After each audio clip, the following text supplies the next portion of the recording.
Dalawang malalaking plano ang gagawin o isa sa katuparan ni Coach Tim Cone sa Gilas, Pilipinas. Una, ang pagsabayan si Justin Brownlee at Benny Boatwright. Ikalawa, ang pagtatalaga niya ng player na babangga sa mga NBA players ng Latvia at Georgia na si Porzingis at Goga. Tutukan po natin ang lahat ng yan, pero bago yan, hihingi po tayo ng isang subscription sa lahat ng dumadaan sa ating munting channel kung nagugustuhan nyo ang ating palabas. Kung medyo mabigat ang subscription, siguro kahit isang like at isang share na lang po yan. Okay na po ako dyan. Maraming salamat. Habang patuloy na gumugulong ang proseso ng naturalization ni Benny Boatwright, natanong naman si Coach Tim kung may plano ba siyang pagsabayin si Boatwright at Justin Brownlee sa iisang kompetisyon na sasalihan ng Gilas, Pilipinas. At ito ang kanyang kasagutan. Tutukan natin si Coach Tim sa report na Ruben Terrado sa Spin. Siguro gagawin natin yon. Interesting talaga yan. Katulad ng pangarap ng lahat na makitang sabay maglaro si Jordan Clarkson at Justin Brownlee. Ngayon, nangangarap ulit tayo na makitang sabay si Justin at si Benny. Okay, so yung pangarap kay Justin at Jordan, medyo suntok talaga sa buwan yun. Bakit? Una, hindi naman local player si Jordan. Naturalized player siya ng Gilas, Pilipinas, katulad ni Justin. Dahil dyan, hindi siya pwedeng maglaro bilang local sa World Cup. Tapos, naturalized naman eto si Justin Brownlee, di ba? Ibig sabihin, malinaw na hindi sila pwede talagang magsabay.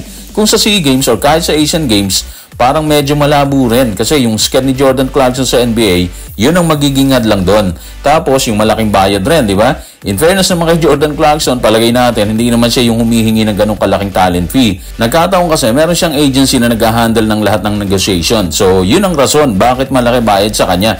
Bukod syempre, sa dekalibre talaga siyang player dito sa NBA. At dahil open sa posibilidad na pagsabay ni Coach Tim si Boatwright at Brownlee sa iisang tournament na hindi kinayang gawin kay Jordan Clarkson at JB, sa kanyang palagay, kailan at saang tournament sila pwedeng pagsabayin kung hindi pwede sa World Cup, bunga ng limitasyon sa naturalized player ng bawat bansa. Tutukan natin ang report ni Ruben Terrado sa Spin. Ang pagkakataong makitang sabay na maglaro si Justin Brownlee at Benny Boatwright ay pwedeng mangyari sa susunod na taon sa 2025 Southeast Asian Games na gaganapin sa Thailand mula Disyembre 9 hanggang Disyembre 20. So base sa report ni Ruben Terrado, sa SEA Games natin sila makikita, gaganapin po yun sa Thailand. Buti naman sa Thailand ngayon kasi nung nagdaang SEA Games, sa Cambodia ginanap yun. Natandaan yung pangyayari na parang hindi dapat nangyari katulad ng ilang issue na narinig natin mula mismo sa grupo ng Gilas Pilipinas habang andon sila, di ba?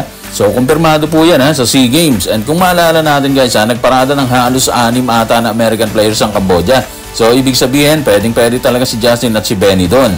Magkasabay sila sakaling aprobado na rin si Benny Boatwright, di ba? Kung mangyayari yan, mas lalakas ang Gilas Pilipinas kasi nagdagdag tayo ng height bukod sa ipaparadang abilidad ni Benny para tulungan ang Gilas Pilipinas. So, good news po yan para sa Gilas Pilipinas, di ba? Sakaling matuloy ang pagsasama ng dalawa sa Gilas sa susunod na tournament kung saan pwede ang dalawang naturalized player, posible nating makita ang isang mas malakas na Gilas team. At sa pananaw ni Coach Tim, ano ang nakikita niya sakaling mangyari ang lahat ng yan? Fit na fit ba silang dalawa sa team? Tutukan natin ang sinabi ni Coach sa report na Ruben Terrado sa Spin. Si Benny ay si Justin kay Jordan. Nung meron tayong Jordan Clarkson, si Justin ang backup niya, di ba? Ngayon, meron tayong Justin at si Benny naman yung backup niya. At kalaunan, si Benny ang lilipat sa pwestong yan. Fit sila parang guantes sa tingin ko sa pagitan nilang dalawa. Base kay Coach Tim, wala siyang nakikitang problema sakaling magsabay yung dalawa, di ba? Fit na fit para sa kanya sakaling matuloy yung pagsasama nila sa isang tournament.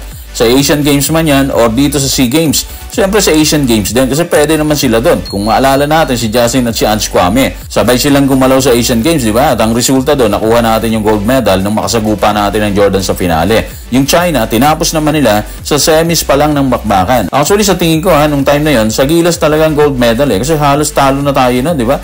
Pero dahil sa mga birada ni Brownlee, ayun, nakausad tayo sa finale. Nagapi natin ang China dito sa semifinals and the rest is history. Bago mangyari ang lahat ng yan, tatahakin muna ng Gilas Pilipinas ang masikip na daan patungo sa Paris Olympics.